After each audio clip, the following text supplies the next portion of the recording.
Conversations with Svend, offering expert insight and guidance on topics like relating, sex, money, and the benefits of nature for well-being. Conversations with Svend. Welcome to another episode of Conversations with Svend. I am here with Shelley J Whitehead, who is the dating and relationship coach. That was on my first podcast. I've been enjoying your hospitality, Shelley. Mm-hmm. I've been at the Gene Keys event with Richard Rudd for 2 days, and we want to check in with relating. It's such an important and essential part of our lives, and it's something that, speaking for myself, many of us probably find very difficult. So I'm fortunate I'm here with you, and you can use your guidance. You have many years of guiding people towards relating and learning how to relate better. Let's begin with Shelley. Thank you so much for this welcome. podcast. It's lovely to be with you again. Yeah. Let's begin with Shelley. What have you been up to since we spoke last? Gosh, it's been quite a bit. A lot of travelling this year, and probably the biggest thing recently is I completed the writing of my third book. We've published book number 1.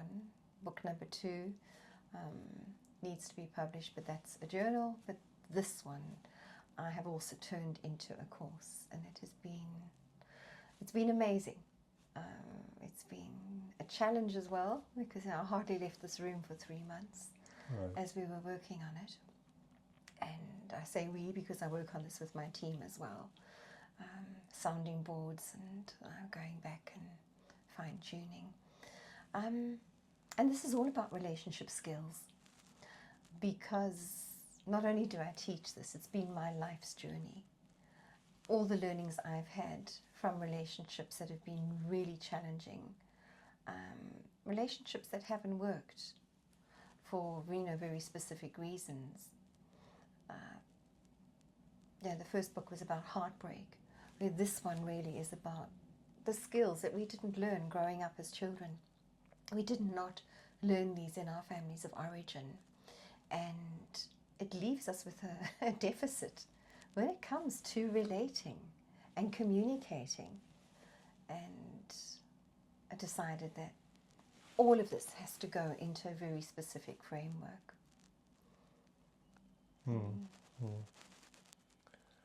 Yeah, let's speak some more about that, Shelley. So what are the new courses that you're offering, and what's the framework you're developing, basically? Okay. Sven, you remember from my first book, Healing Your Heartbreak? Yeah, I have it. I start with grounding. Yes. And everything in my work is about cycles and seasons. Grounding is about the winter, when everything's really cold outside, and we've got to hold on to our resources. We've also got to listen really carefully. It's about that attunement to what's going on around us. And the very beginning of a relationship is like that season of winter. Right. And this is where, it's the starting point of really getting to know ourselves and really getting to know the other. And, I'm the queen of go slow. Because what I find is that in relationships, people tend to run away with the future. Yes. The future also being the feelings, the chemistry, and an idea about love and relationships that's not grounded enough.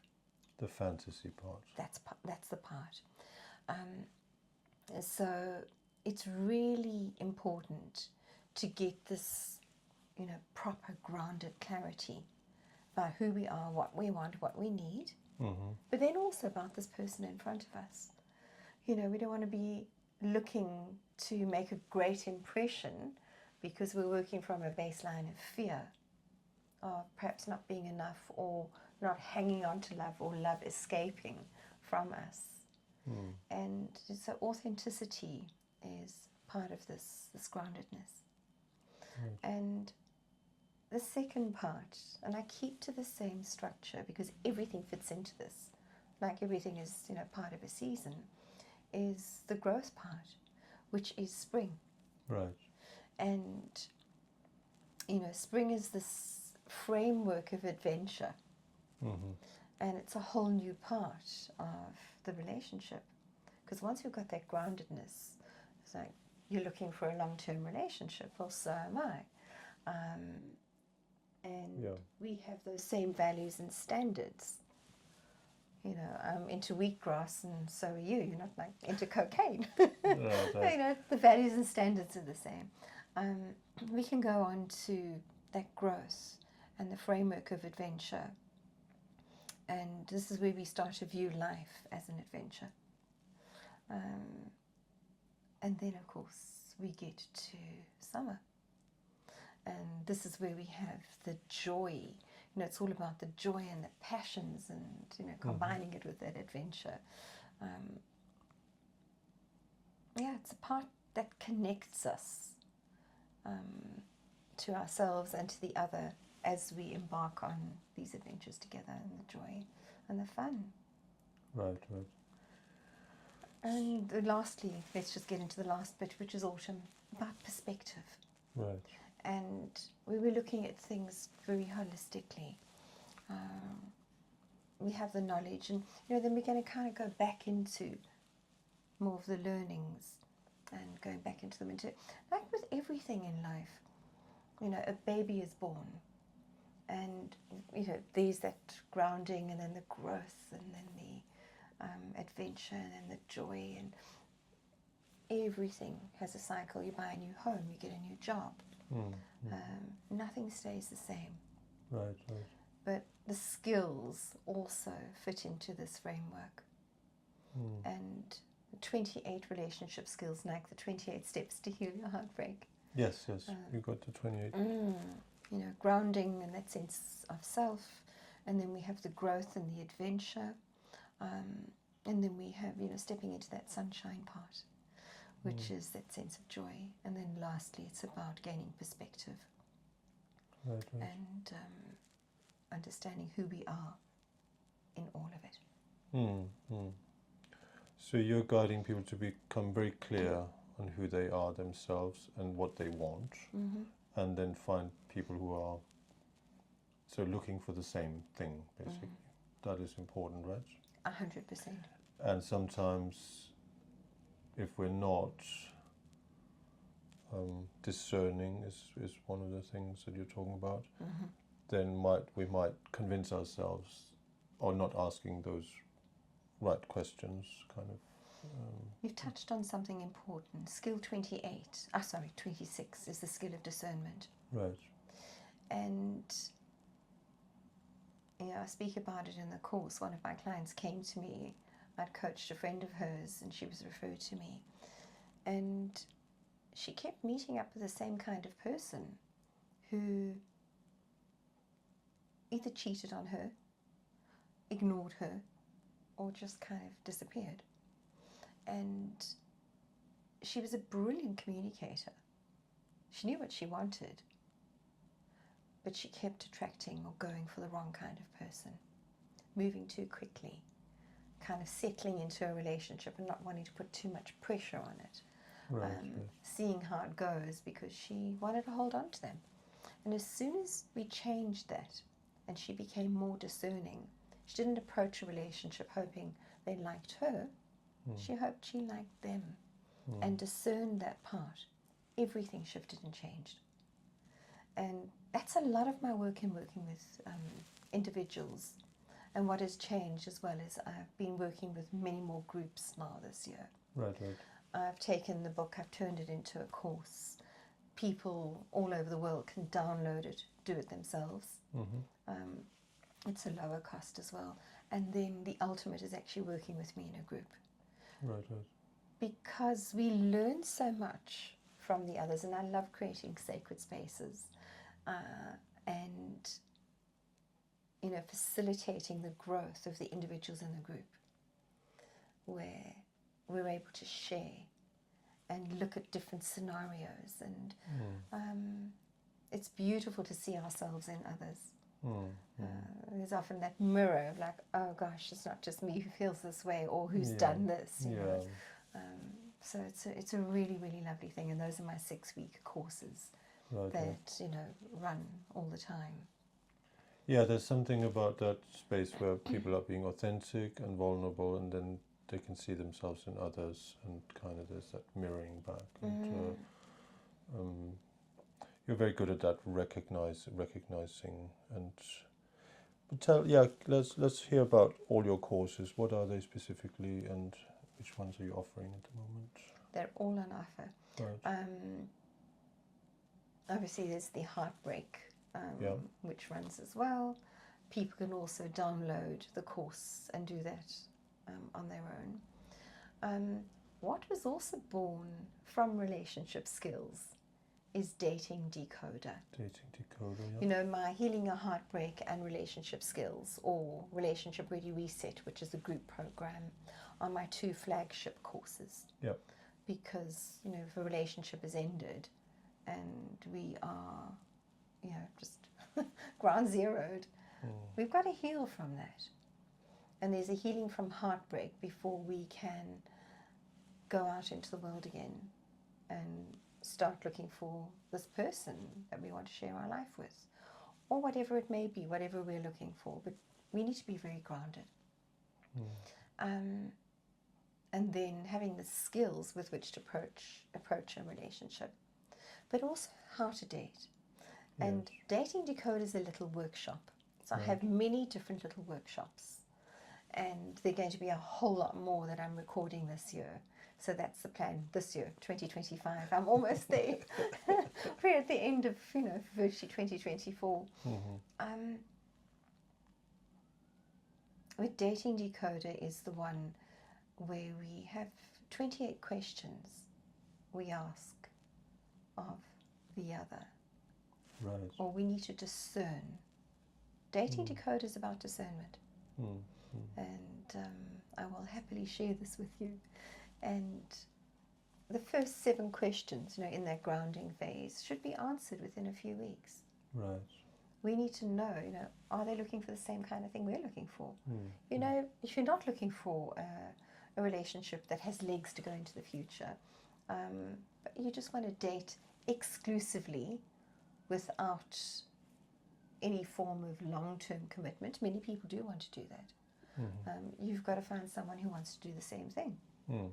So, but if you are looking for a long-term relationship, you want to discern, is this person also looking for that? Yeah. And going slowly, don't let chemistry get in the way. It's one of the big mistakes. Yes. Not being discerning and running away with the future with the chemistry and the feeling. You know, how someone makes you feel consistently is key. Yeah. So it's also discerning and tuning into what I really feel, and the gut, and like the whole alignment of, you know, you have your mental and but you also got the gut feeling. Does it really? And yeah, I like the ways it's about clarity, isn't it? And clarity and intention. And it sounds really good because it's very educational, isn't it? And it'll bring together a community of people who actually want to learn and evolve in this process, and not, you know, I make mistakes, that's my learning, and then I kind of seem to make sometimes the same mistakes again, and then but I've learned a little bit. It's a little bit faster for me to kind of heal from. Let's hear a little bit more about, give an overview of these kind of relationship skills. What are the essential relationship skills? You know, abridged version, like 28 skills. So, you know, the very first skill is about connection.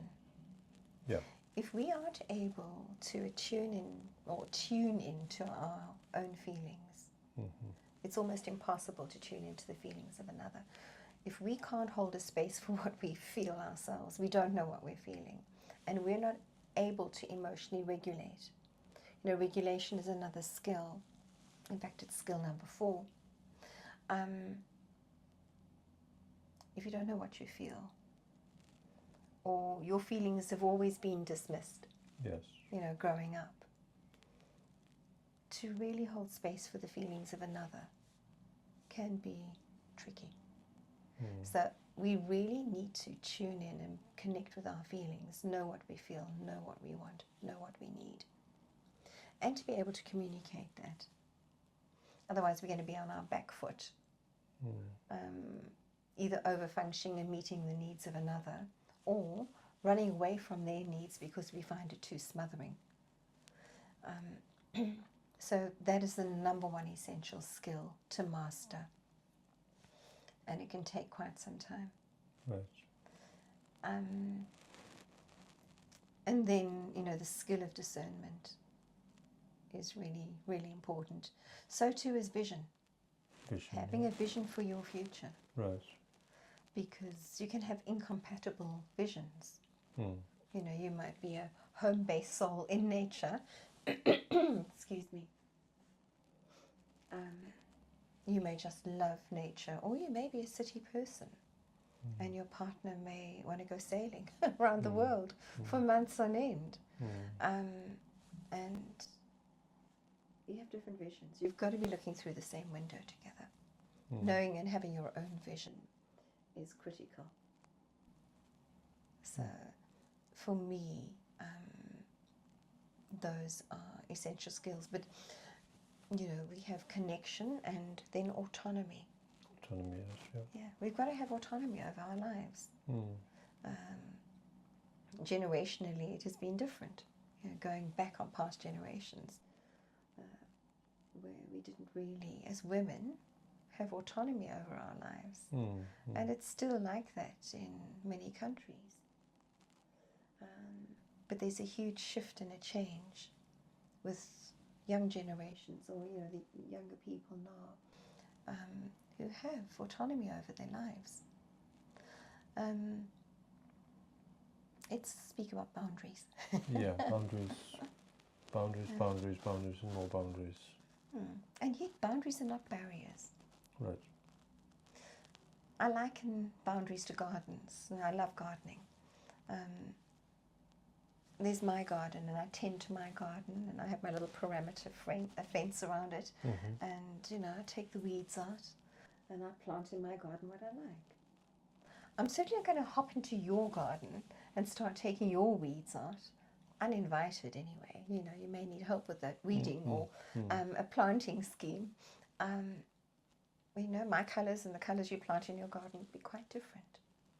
But then there's also the garden that we cultivate together. That shared space. That's the relationship. We've got to know where our boundaries are, our feelings and our thoughts, and somebody else's boundaries, where they begin and end as well. Yeah.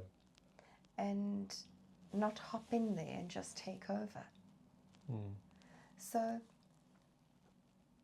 we don't want boundaries to be barriers, but it's really owning what is ours, our feelings and thoughts and our behaviors, and not hopping into somebody else's garden and taking over their feelings and thoughts and behaviors, or making them wrong. Respecting that.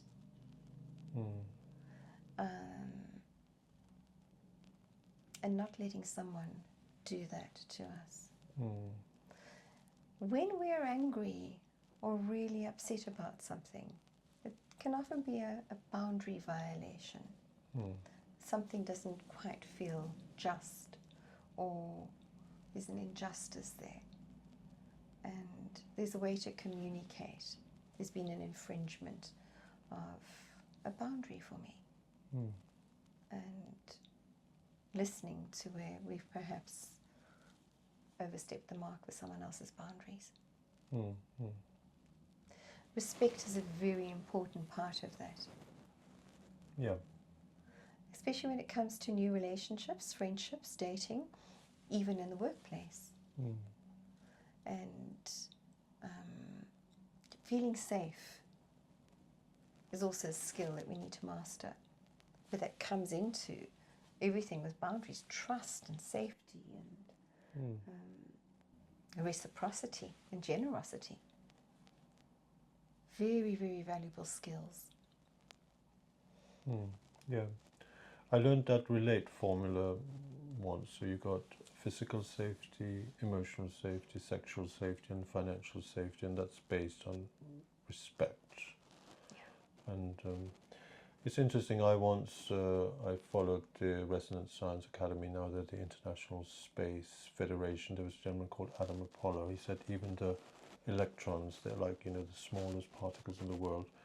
So they're simultaneously connected and also have their own individual autonomy. So they actually, even the electrons on the smallest levels have boundaries and kind of it's fascinating. So that learning how not to, learning of who I am, where I end and where somebody else begins, and then where there's the connection and there's the interaction. But so communication is obviously also an essential relating skill. So how do you communicate?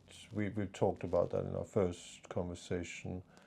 Let's go over some of the bases of communication as well for successful kind of communication. And say something has happened and there's a trigger, and it might be a boundary, but then again maybe that's something that's happened in our past, and what happened was a trigger of something that. But how do we communicate, and how do we own our own story and our own kind of reality to not escalate and make things worse? And that. So, in all communication, we want to feel safe and seen and heard and soothed, supported. We're also going to be challenged. Triggers are really about being challenged. And so often what happens when we're triggered, we go into criticism and blame about the other. And then we feed the story about how wrong they are and inconsiderate they are and not right for us they are. And we've got to really be very careful about that story. Stop the story. Within a communication triggering situation, we will release the stress hormones and chemicals. We exit this prefrontal cortex. We go into fight, flight, or freeze. And from the last word uttered, we can be in this state for 20 minutes or longer. Because if we keep, sort of sparking in that setting, it takes 20 minutes for this to dissipate in the bloodstream. Remember, we're not in our rational brain. That's the rational brain. Fight, flight, freeze. So it really doesn't help us to speak about this in this 20-minute situation where the bloodstream is filled with these chemicals. We've got to think about what we want, what we need, think and feel. And it really is about listening and hearing where the other person is coming from, what they're feeling, what they want and need, and what they're thinking and feeling. Only one person can have their feelings addressed at one point in time. Right. If we're both going to be throwing our feelings and our thoughts and our needs into the space simultaneously, we're not feeling heard and seen, or safe, or soothed, or supported. So it's your turn to tell me, when I did X, Y, Z, and you felt triggered, bearing in mind that most of those triggers come from the past.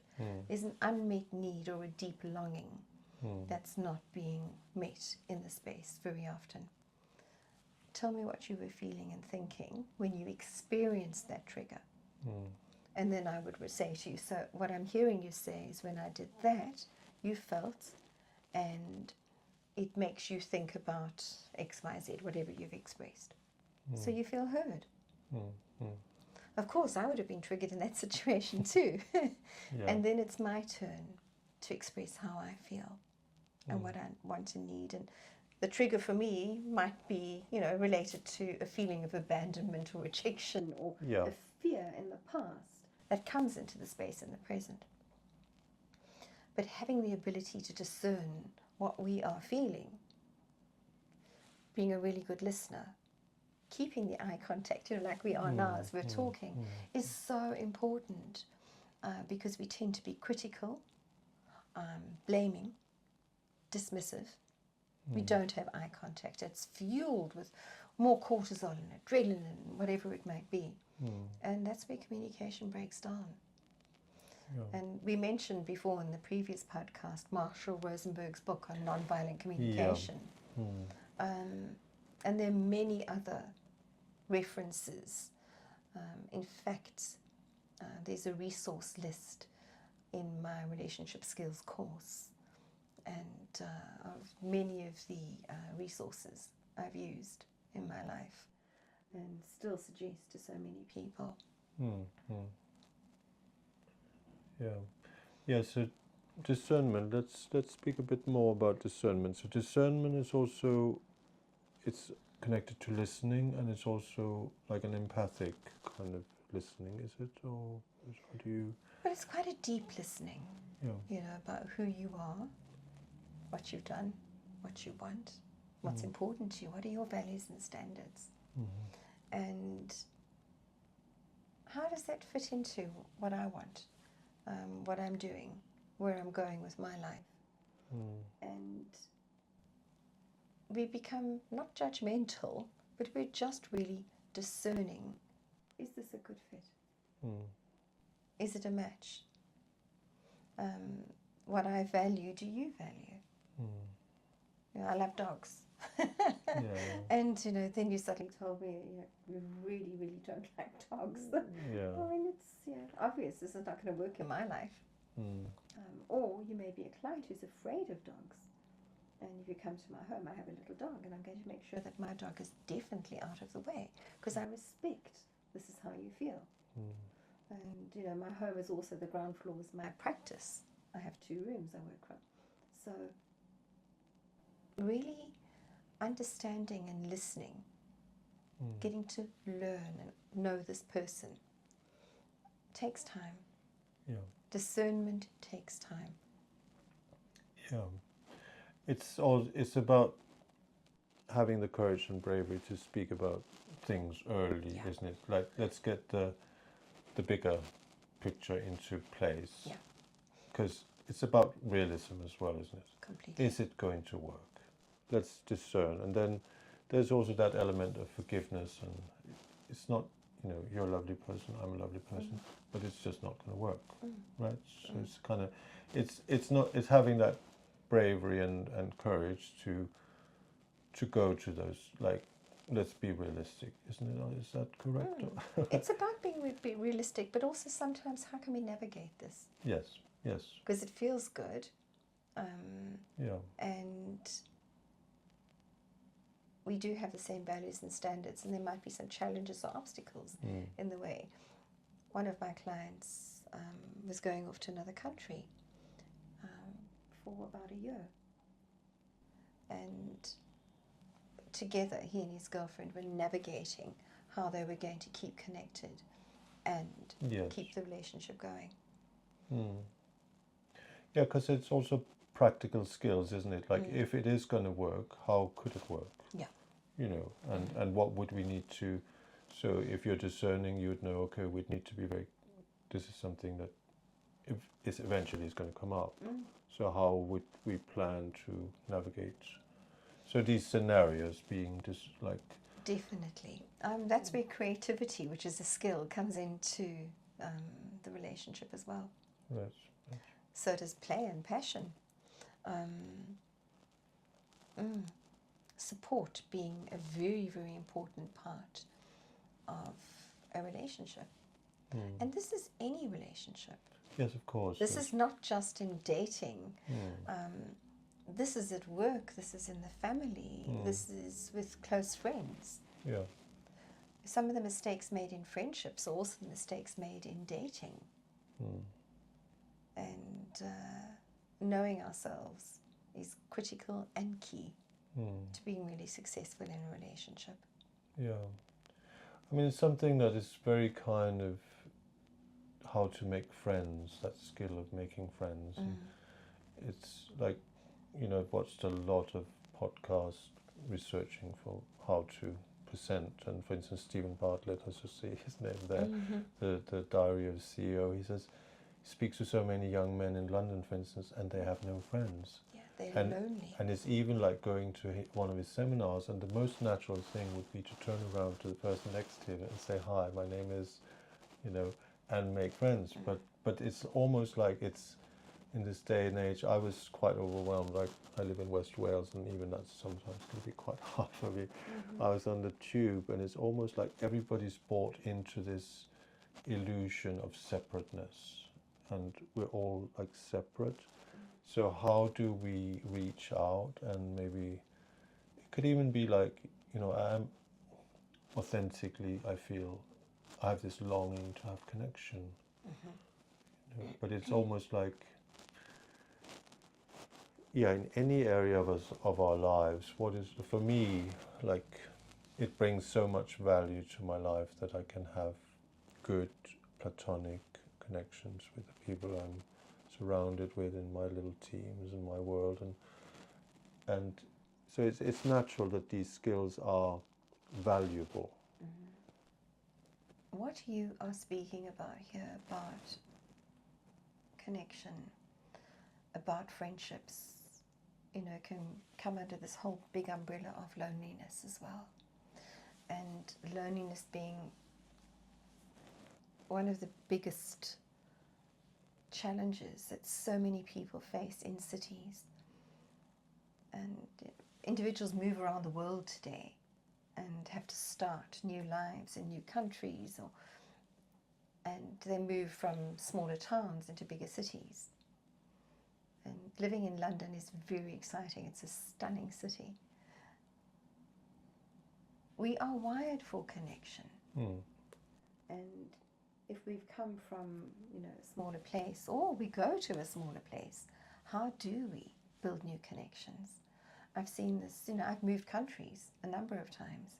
I've lived in Europe, I've lived here, I've lived in a tiny village, and it can be very lonely. And this is one of the big challenges that people do face now. And forming, and this really is also one of the skills that we have here of creating community. Right. Community is so very important. This is how we get our needs met in interactions. So it's for individuals to look out where they are and to find new activities with different groups of people where they can feed their soul. And it is sad that, you know, some people do not have friends. But building a new community and getting involved in different activities is so important to do that. And it all starts there. It's about putting ourselves out, about being brave and stepping into something new. You've been really good at that in so many of the activities that you're involved in. Yeah, no, it's been absolutely essential. Like with my diagnosis of autism, etc., I've been doing a lot of social prescribing courses, and I've made a lot of connections with. It reminds me, like you mentioned, Harville Hendricks and Helen LaCalla Hunt's work last, and there's one book, I think it's Giving and Receiving. Love, Giving and Receiving Love. He has this client, I think he calls him Mel, and the client comes and says, I just don't have any friends. And then he says another time, I just don't have any friends. And the third time, Harleton sits up and says, Mel, nobody has any friends, you've got to go out and make some. Yes. And but even overcoming that archetypal fear of rejection can be kind of difficult. And so that's where, if you have a community, and also that reframing that if you don't practice and if you don't like learn by having learning curves. So something doesn't work, so then you try, learn another thing. Yes. So you found out one way that doesn't work. Yeah. Let's go into, you have different areas within dating and relating, etc., that you focus on. So let's hear a little bit about what those are. You see, I think money is there, isn't it? Finances, etc. Yeah, a relationship is a physical commitment, Yeah. emotional, Yeah. social, financial, and then I bring in the spiritual, the energy, Right. of this connection, because it's not just those, the physical, emotional, social, and financial. There's an energetic component. Right. And I tend to call it spiritual connection between a couple, a friendship, and yeah, it impacts all of these areas. We want to feel safe physically, emotionally. If I'm constantly going to be dismissed for how I'm feeling and be told that my feelings are not valid or they're wrong, I'm not going to feel safe. And then socially, we form more connections. There's your friendship group, it's their friendship group.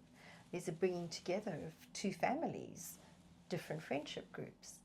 The things that we do socially that impact on one another. We want to feel that in a social setting, we have one another's backs. Financially, everything we do in a relationship, I mean, some people do keep their finances completely separate, but there's a financial implication to relationships, especially when relationships end. The D word, the divorce word. Yeah. I had a client who came in once and told me he'd lost £6 million in his divorce. Right. And the impact on his life. The stories could go on and on and on. One of the words that sometimes people have used is shutdown. My life has come to a shutdown because that relationship ended. The first thing it ends often is the physical connection, and then the emotional gets very messy in the world of divorce, especially when they're children. The social aspects, people take sides, and finances are decimated. So we're talking about the negative impact of all of that. The relationship itself, there's them, and then there's the relationship, is the energetic component. Because whatever we're feeding, the energy of the relationship, the love, the adventure, planning, receptivity, the generosity, or support, safety, we're going to be, we're cooking up a beautiful recipe in the space, as opposed to the defensiveness and the criticism and the judgment and the blame and the emotional shutdown when it's tricky or challenging. And that toxicity, we've got to work out, is this a really supportive and beneficial relationship, or is it toxic? If somebody, in the biggest sign for me, if someone is unable to emotionally regulate, right, this for me is like the number one key to get out quick. Right. Inability to emotionally regulate. I grew up with two very dysregulated parents. Right. And I think my brother and I had to be the adults in that relationship, in that family setting. I look for someone who can emotionally regulate. And very often, if we do not know what we want, if we are driven by the wounds of the past, we're going to attract someone who will mirror back to us where our work needs to be.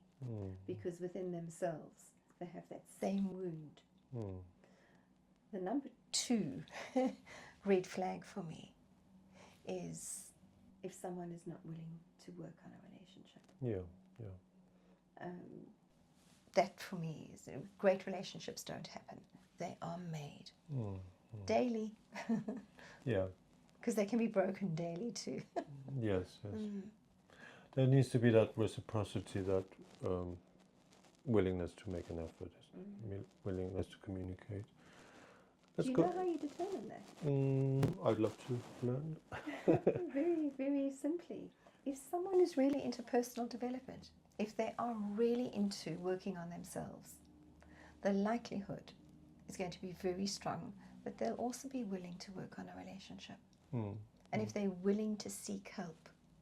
Yeah. Because we certainly don't know, everything. No.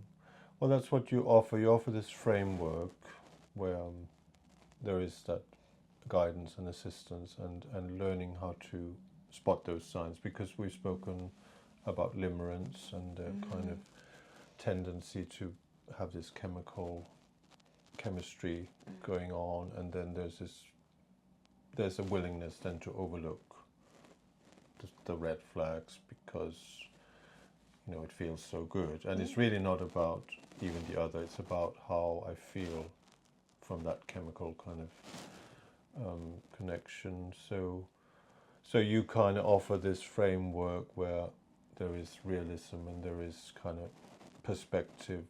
Do we want the same things? Do we want, so, yeah. Reminds me of a story when a client came in many years ago and a relationship had ended, and we did the work around that. And she was online and she met someone. And I hadn't seen her for the 3 weeks, and when we did meet up, she said to me, "This is it." She said, "I can really, really trust him." I said, "Tell me more." And she was telling me what she was experiencing and feeling and how they were chatting. He was on the pro golf circuit. And I said to her, trust is built over time. If we don't know anyone from Adam or Eve, we do not know them. And it did unravel, unfortunately, some months later. Because, again, discernment is a qualifying process and it takes time. And generally it's about a year. And unfortunately what she believed to be trust was chemistry. It created this feeling of, running away with the future. The limerence we spoke about, the infatuation, but it was not grounded in reality. No, it's the fantasy part that we want, like we have such a yearning, isn't it? Yeah. Well, that consistency, consideration is also such an, like, if are people considering the other? I mean, and it's very obvious to feel when they're not. But also, are we considering ourselves? Are we, and then that consistency thing, is it consistent? Is the communication consistent? Are people showing up? And then the congruency. So learning that. There's also discerning skills, isn't it? One thing is being said, communicated, another thing is communicated through actions. And it's like, so I think it's allowing ourselves to be in authority rather than this kind of giving away power by so much wanting something that losing the clarity. Kind of. That's key. Yeah, you've expressed it beautifully.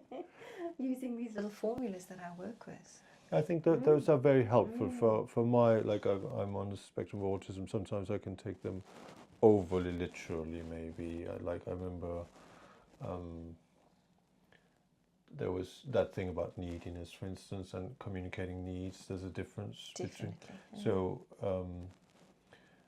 but yeah, I do like those. Like we have the basic one. I remember, like I think chemistry, compatibility, connection, communication. It takes a year to get to know somebody, and then commitment. So, not starting with a commitment. Because that's maybe what a lot of people think. We commit to the process. We're committed to the process. But not really the person. I mean, it's exclusive, but I need to see how congruent you are, how considerate you are, you know, how committed you are to this, how we can communicate in this scenario. Yeah. Can I trust? And, yeah. Do I feel safe with you? Yeah. Let's speak a little bit about what you are very prolific in your work, and you have, like, since we spoke last, you've been brewing up, you know, working on a book. What are you developing at the moment? What's going on? So the individual workshops, they deeper dives into a lot of the skills that are in the courses that I'm running right now, and of course that will be the book as well. And we often want to dive deeper into could be integrity. Right. You know, that's skill 22. Right. It could be more about vision. I've created a course on vision. Right. You know, creating your future. But the big one right now is Dating Decoder. For anyone who's out there dating, it's a low-cost workshop. I think it's just £24. But it gives immense clarity on what you need to know about yourself and about the other as you're going through this process of discernment. So coming up next year is the publishing of book number 2, finishing off book number 3, which is a beautiful journal from January to December. So that'll probably be a great Christmas gift for someone 2025. Right. And then we have about 20 workshops I'll be releasing over the course of next year. Right. Wow. And doing more of this, helping individuals and keeping on with running the courses. And the big thing planned for next year are my retreats. Right, you're doing retreats. Yes. Right. Intensive deep dive retreats. Wow. So yeah, in the UK, of course you can hear I'm South African, in South Africa. Right. And so we've got these planned. It's wonderful, wonderful. It's very educational, and I love that. It's the Dating Decoder, you mentioned it, but so what I love about that sounds very, very educational, and it sounds like it could be fun. It is. It's a short workshop. You know, you don't go out for hours. Where's my relationship skills one? You know, I run that over 6 weeks, and I suggest you take your time to do it. Right. Dating Decoder, I think it's a 30-minute workshop I recorded. Right. And it's very clear. I take you through my own example using one of my very first relationship. Right. I show you what I knew, what I didn't know. And when there are blanks and gaps, you know, it's not a good thing. We've got to know the answer to very, very important details and questions. So it's, there's clarity that comes with that. Clarity and empowerment, and so but it also sounds like it could be fun if people are on the same page. Then 100%. You know, there's that kind of, because I think one of the aspects of dating relating that I find is that I can appreciate the mystery. I don't necessarily need to know everything about. What I would like to know is how to relate and how to have that connection, how to have, you know, I think there's that kind of like allowing something to be a mystery. We'll never know everything about it. Ourselves, even, never mind another. Yeah. We surprise ourselves in different scenarios, and so too it will be with another. This is the adventure part. You know, adventure is also one of my skills that we embark on with ourselves and someone else. But it requires investment. Yes. Constant investment. We're constantly investing in ourselves, in the relationship, and in the other person. This is growth. We can't get away from it. Yeah. For a relationship to be a good relationship. If anyone is not willing to do the work, don't get into a relationship. No. You will be triggered, you will be challenged as much as being supported and safe and seen and soothed and heard. Yeah, and there has to be some kind of equity there, that if one person is willing to do more to compensate for the other that doesn't want to do, that's not going to work. There has to be a willingness from both sides. Definitely.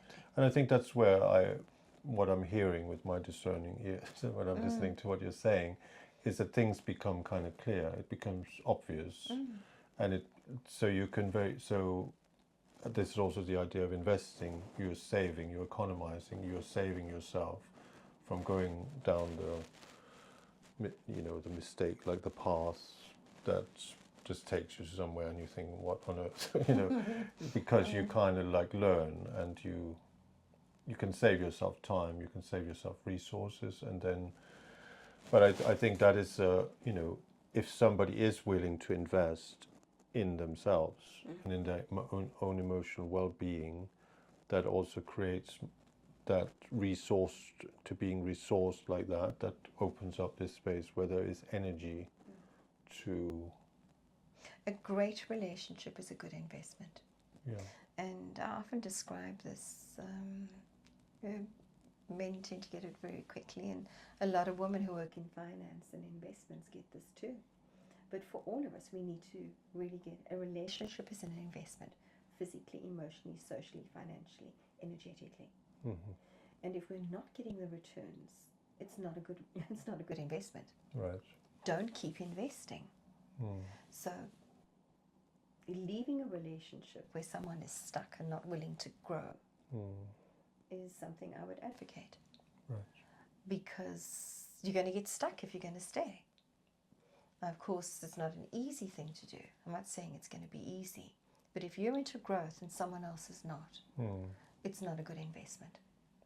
No. You're not going to get the returns. A good relationship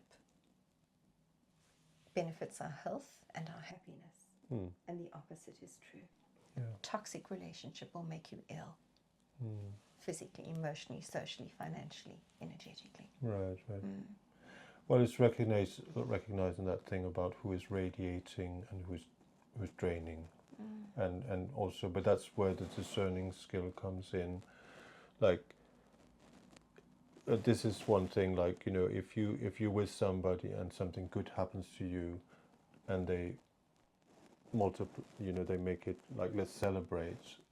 That's something that's on the emotional investment kind of bank account. That feels like there are people, they might come home and say, I got a promotion, and then the partner might say, well, you should have had a promotion last year. And that's not, what I mean. It's a little bit blaming, critical. Why didn't you get it? Space, So that kind of thing, people who enlarge or make things bigger by celebrating, and that, there's so many kind of, I love that whole educational aspect and the community aspect and the learning together, and then it becomes fun making the mistakes, isn't it? It's like we don't have to.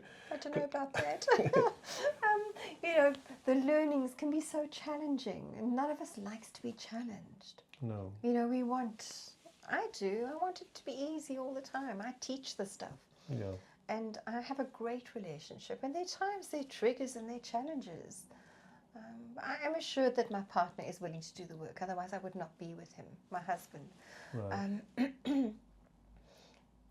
So yeah, we do want it easy, and it's not always going to be easy. And this really is about that dedication and having the staying power and a willingness to work through. And I believe that our greatest happiness really is about overcoming challenges and obstacles and coming through to the other side, conquering something. That's why people climb mountains and challenge themselves, because there's great joy and accomplishment in being able to get there. Yeah, my friend Margaret, I'd love you to meet her, and she's always talking about like some of the loveliest and deepest kind of people, and you begin to hear their story and what they kind of overcome.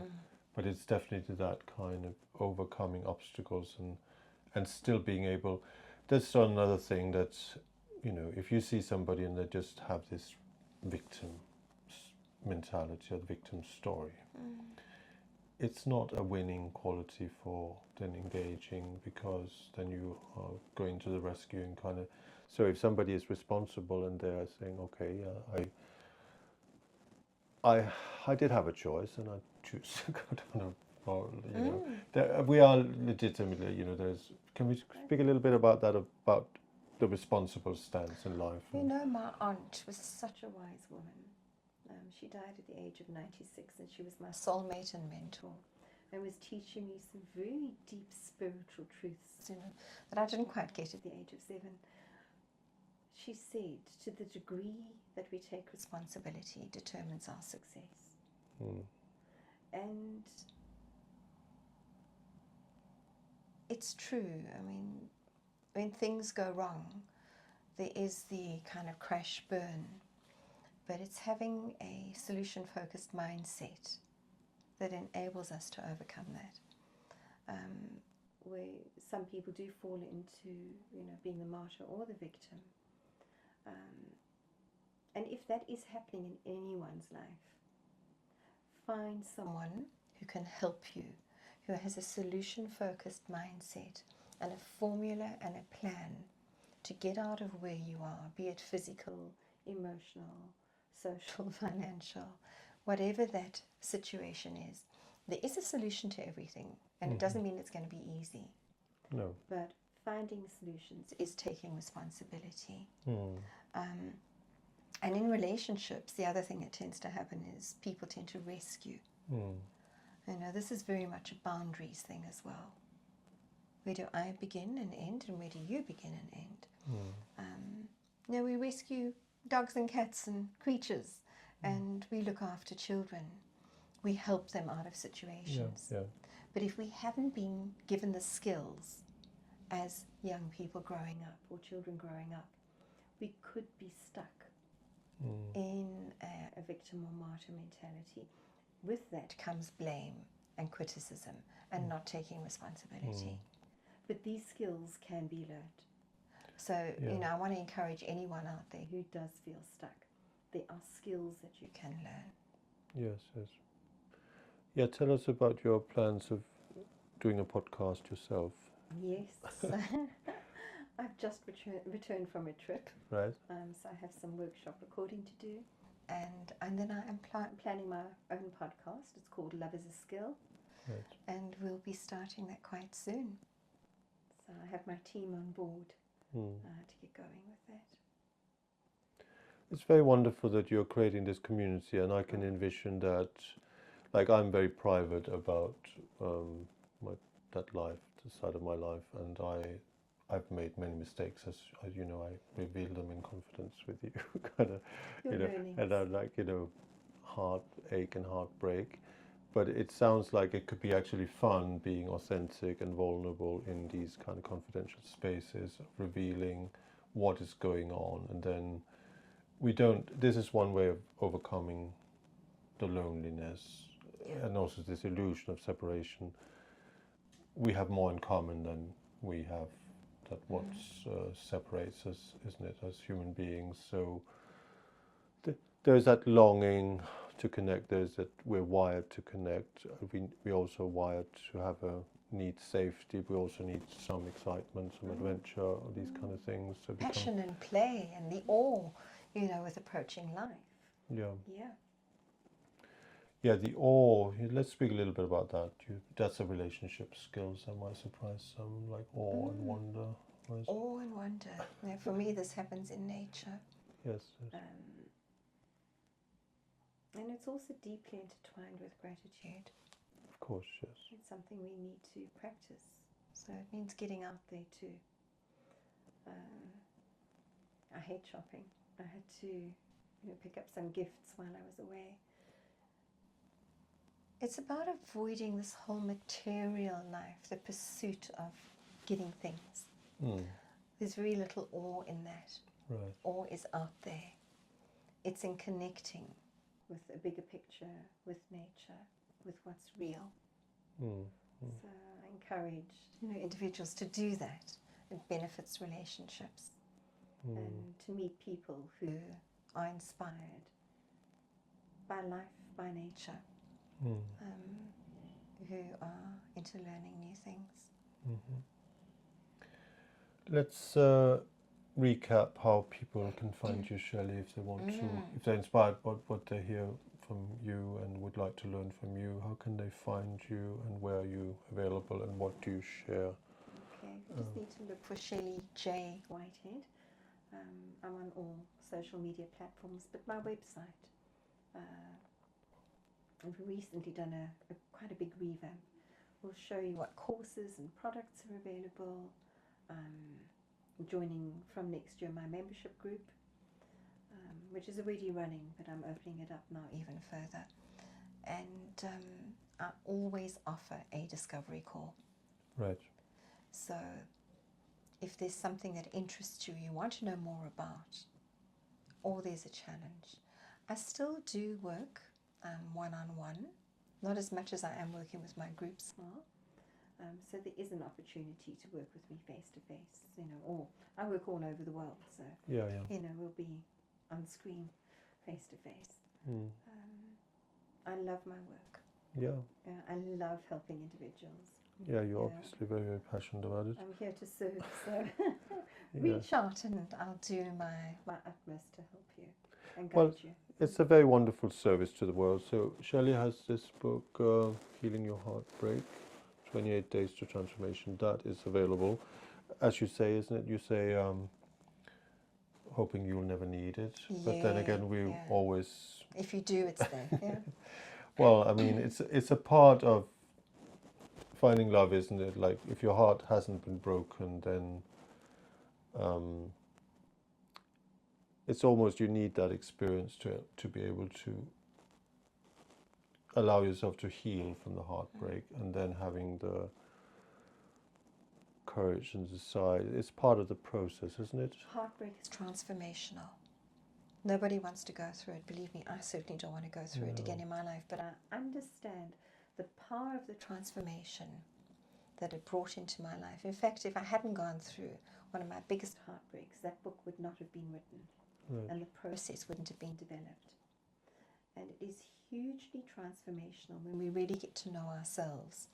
And with hindsight, we look back on a relationship to see how we showed up, what we liked and what we didn't like, how they showed up, where our needs were met or not, what we liked and didn't like, what we're leaving behind and what we're taking forward.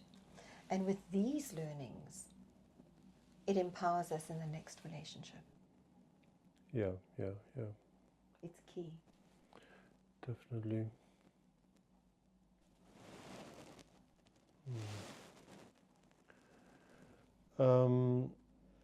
Let's just talk a little bit about neurodiversity and myself being, I saw this statistics very recently that people who are neurodiverse, etc., they find it more difficult to find relationships and make them work. Can you give a little bit like the skill set?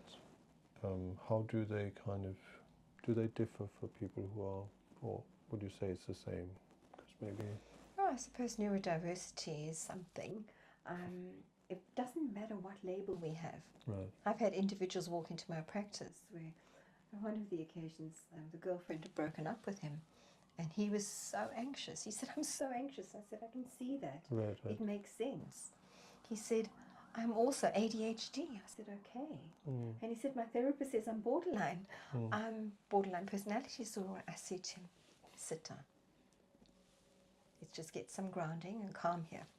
Whatever label you have in terms of, what is being diagnosed, your challenge and your work is behavioral. And we need to learn skills. I'm here to teach you skills on how to show up to get more of what you want. So whatever it is that's being diagnosed, there's a skill to learn. We can have any form of diagnosis, ADHD, whatever it might be. My daughter's a speech and language therapist. She works with children in diagnosing and helping them to learn skills so that they can show up and connect and communicate. If it, for instance, like it's social anxiety, like I suffer from sometimes debilitating social anxiety, what's the way then of communicating that and finding like, not like, because I think a part of it is being authentic and vulnerable about it, but then also stating the needs and what. So how would you guide people that are suffering from social anxiety? To know what they need is critical. Right. May I use an example of the other morning when you walked into the kitchen? Yeah. And you said to me, "Are you listening to that?" Right. I said, "Shall I turn it off?" And you said, "Yes, please," the radio. Yes. And you knew what you needed. Yes. You communicated it. Right. Because I'm aware Right. of your needs, I could turn the radio off. If someone isn't aware of, anyone who has this neurodiversity or a diagnosis of being on the autism spectrum, we need to educate them. Yeah. That's. It's like if someone is blind and they come into our home or we go into their home, we need to understand how things work for them or what they need in a situation. How do we help them up the stairs? How do we, whatever it is. There's a specific need. And they may say, I need X, Y, Z, and please do not move the furniture around, and make sure the dog is out the way. So it's catering for someone's very specific need. It starts with you. You knowing what you need and what makes you feel comfortable. Yeah. And this is not necessarily something we're going to go and tell someone we don't know. No. Because they don't necessarily care or want to know. Yeah, that's true. But getting into social situations. Being able to communicate without just like, again, that this is what's happening, this is how I feel, and this is what I would like what I need and want, and being, again, it's like, I think there's something about when you're making a clear request, you're not ordering people around, but you're saying, this is what I would like. Then I think there's also, we need to be aware that other people have their limitations. Sure. And sometimes it takes time for people to understand that this is not a peculiarity, it's a very defined need. Right. And we need to surround ourselves with sensitive people. Sure. People who do care. Yeah. Some people are going to go, really? I don't want to deal with that. Well, they're not your people. Yeah, well, that's also like the community and that kind of caring about and wanting to have that sense of communion, that not every people are different, but also everybody has needs. If this is part of nonviolent communication, is if I can communicate my needs in a way, then most people want to meet somebody's needs. If you're not asking them to go out of their way and kind of, it's all a matter of kind of communicating. There's a big difference also between communicating a need and blaming someone. Yes. Because they're not meeting it. Yes, of course. And one of the mistakes I find people make is blaming someone or becoming very critical of them because they have an unmet need. Yeah. And then it kind of goes out like a poison arrow. Yeah, let's just recap on those. What are those things to keep out of, like, the criticism? Dr. John Gottman is someone who defined this beautifully. Criticism, defensiveness. He calls it stonewalling, that emotional shutdown, giving someone that cold shoulder. And contempt.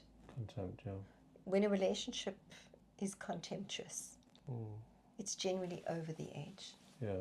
To bring a relationship back from contempt, the total unwillingness to see or hear someone, they are dismissed and shut down. And it gets even worse with name calling and utter refusal to hear. It's generally the end of a relationship then. We don't want to get there. No, that's it sounds painful, isn't it? It's horrible. Yeah. How would you like to, have you got any way you would like to end this conversation, Shelley? Any message to people listening? Our happiness is closely linked with the quality of our relationships. And this is something that the wonderful therapist Esther Perel says as well.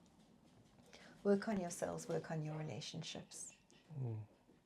And, I just wish everyone success. And if I can help in any way, I'm available. Yeah. Thank you very much, Shelley. It's been a pleasure. And I'd like to say that my next guest on this podcast will be James Cushier, who's an investor living in London. And his personal journey, we'll go into that. He went from being £30,000 in debt to being a millionaire in 9 years. So that's something I would like to be part of, that educational mission. We got dating and relating, we got sexuality and sacred sexuality, sensuality, and then we got abundance, money, prosperity, whatever. And then we also got nature and social prescription. And anyway, thank you.